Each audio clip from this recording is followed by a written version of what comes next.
You're listening to This Week in America with Rick Bratton. Welcome back, everybody. This Week in America, online, thisweekinamerica.us. Virginia Stevens worked with autistic children in the middle school setting in Loudoun County Public Schools in Leesburg, Virginia. Mrs. Stevens has a master's degree in special education, K through 12, from West Virginia University. She's taught children in West Virginia and Virginia with special needs in the fields of specific learning disabilities, emotional disabilities, and autism for nearly 25 years. Her current special interest is in the field of autism spectrum disorder. She recently completed an autism certificate from George Mason University. She's also an active member of the Council for Exceptional Children. Now, she's the author of Introducing Middle School Transition Guide for Parents of Children with Special Needs, and she's back with us on This Week in America.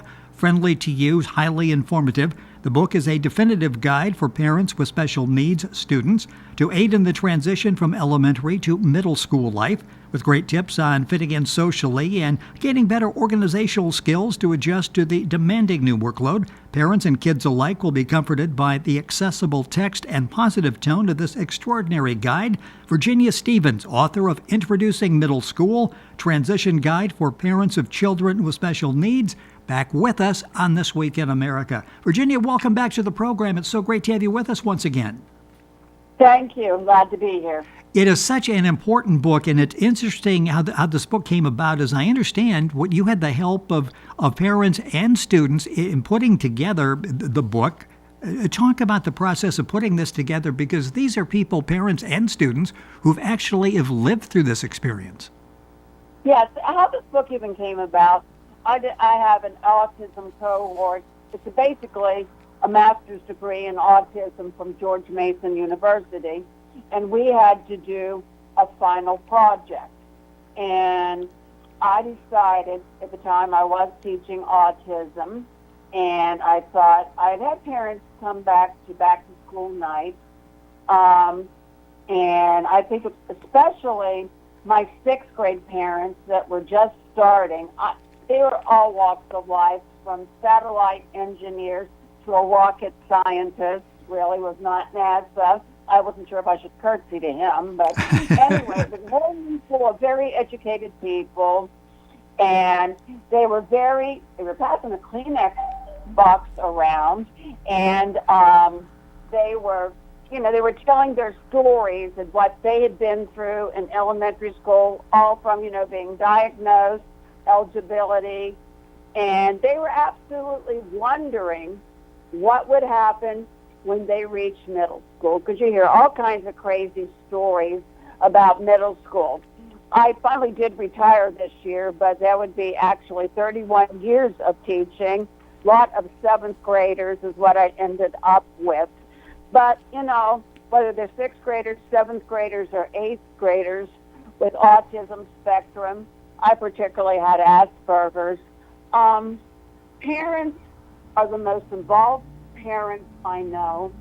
They are always wanting to help their child fit in with their peers, society, and that they lead happy, productive life as adults. Talk about the book is Introducing Middle School Transition Guide for Parents of Children with Special Needs. Talk about this transition into middle school. In reading the book, there's such excitement. This is such a milestone for the student and the family, and trepidation as well. Talk about this transition, because it really is a special time in the life of the student and the parent. It is the largest growth period that a student will have, the ages 10, 11, 12 to, 13, 14. It's not only physical changes, emotional changes, craziness of puberty. It's all these things, and really going from the elementary settings, like where maybe you change classes with maybe a couple teachers in fifth grade, to where you're having, you have 8 blocks, and in our school system, we had A days, you'd have 4 classes, B days, you would have 4 classes, and you'd have a homeroom, and then, the whole day, you would be going out to different teachers. This is quite a change from elementary school. And the biggest thing is parents, would come in to see me, look at the schedules, what to do. I talked to my children about it, and the kids told me how they felt. I don't know whether it doesn't matter if they have, an autism spectrum disorder or they're a regular education student.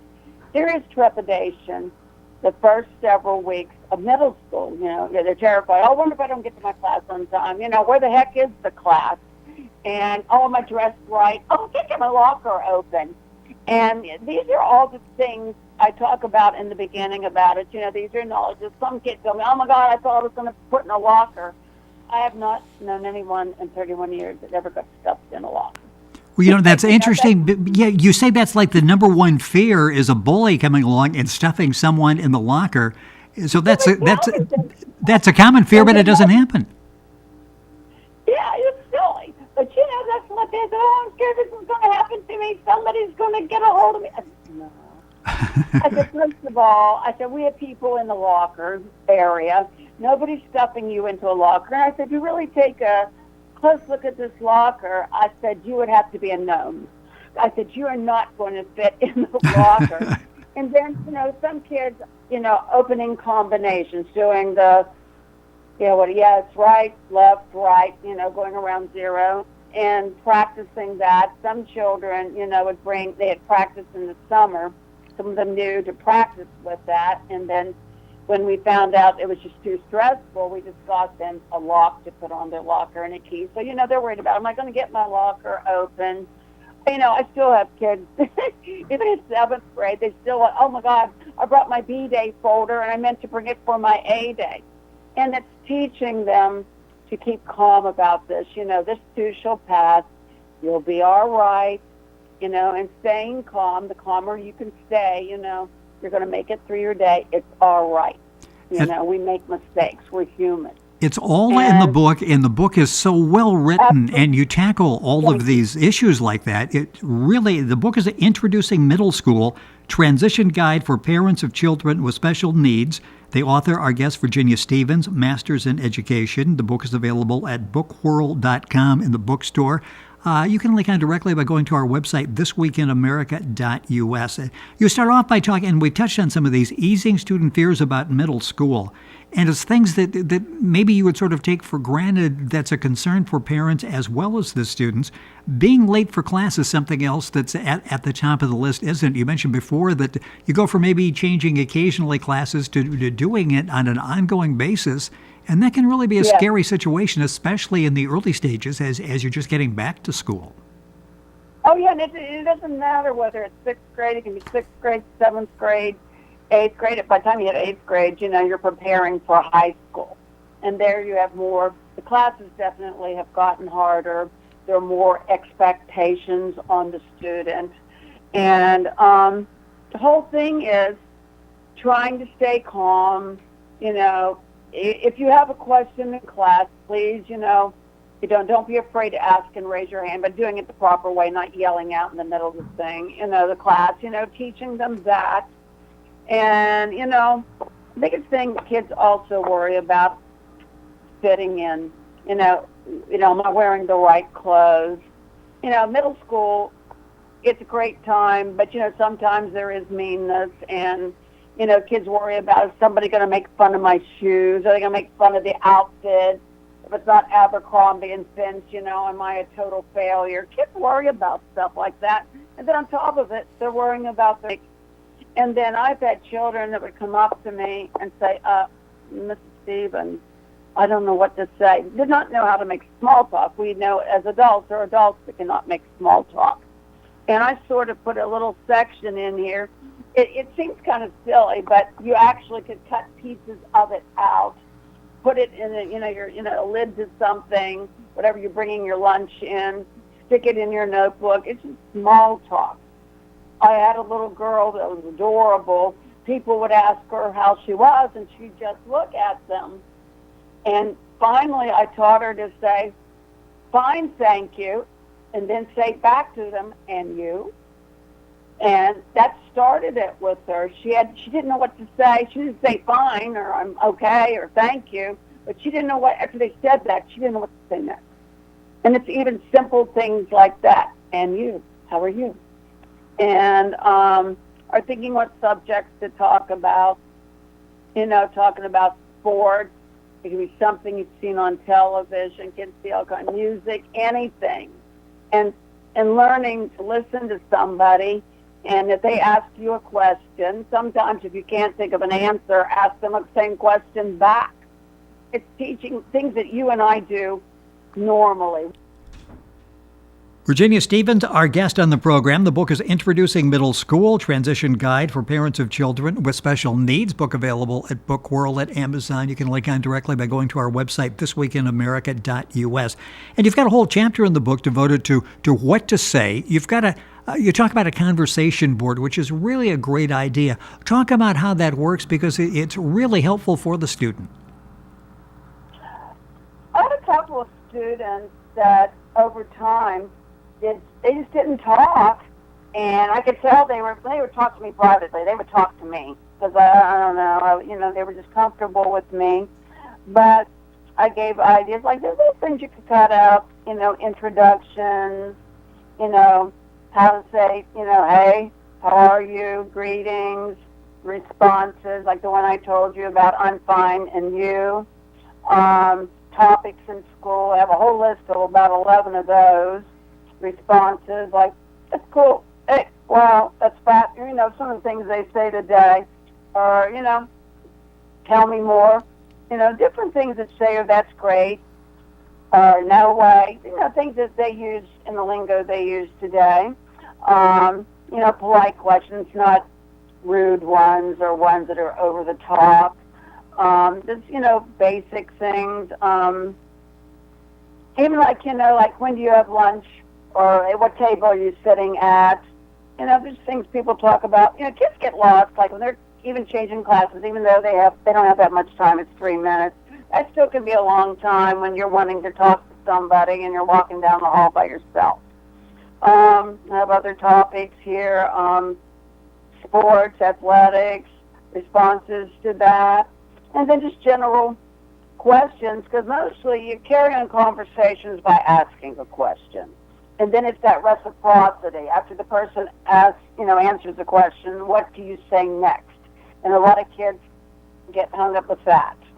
And so just like little things you could cut out, or if, somebody bought the book. My students even read the book when I wrote this. I had all of them read it too, because, they liked it. And, they were the people I interviewed. I not only interviewed special needs kids, I interviewed regular ed kids because I was in both worlds.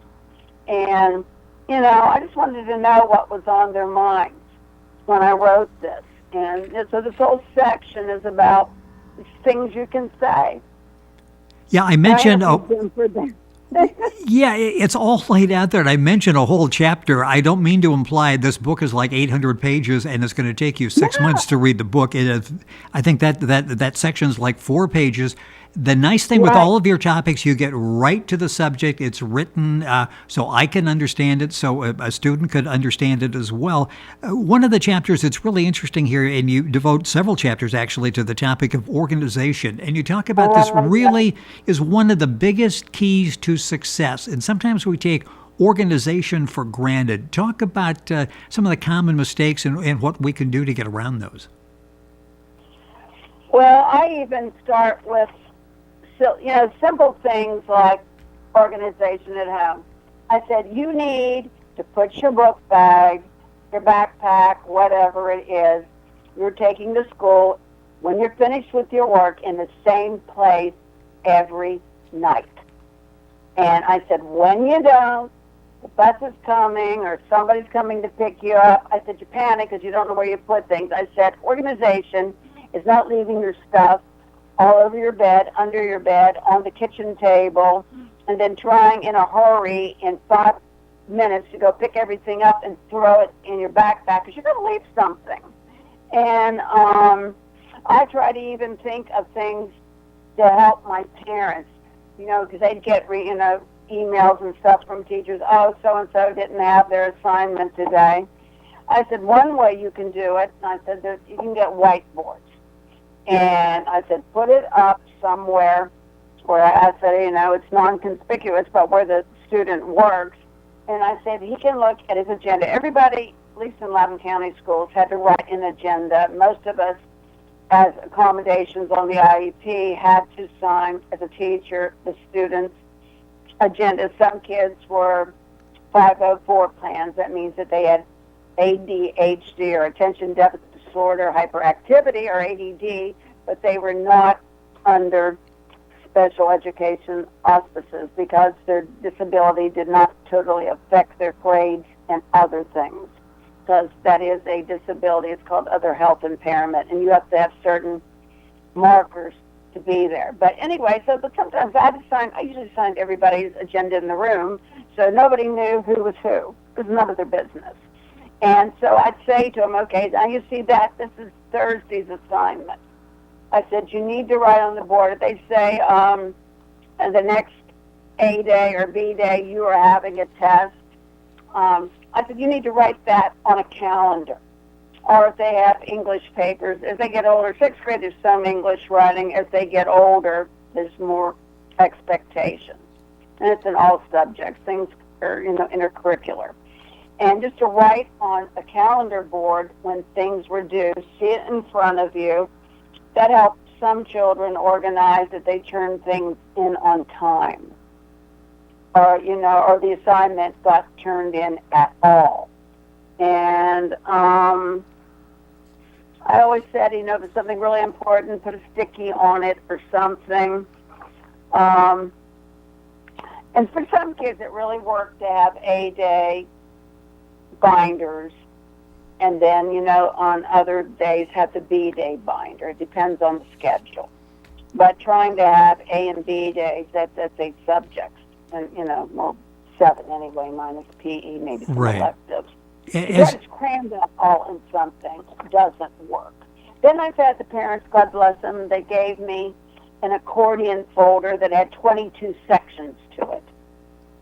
I threw it up on a shelf because I thought nobody can do 22 sections. I can. Let's get real here. Let's make it simple, And then the biggest thing is after you do get their things organized is training them. Please don't throw your reading in your math section. That isn't going to help you.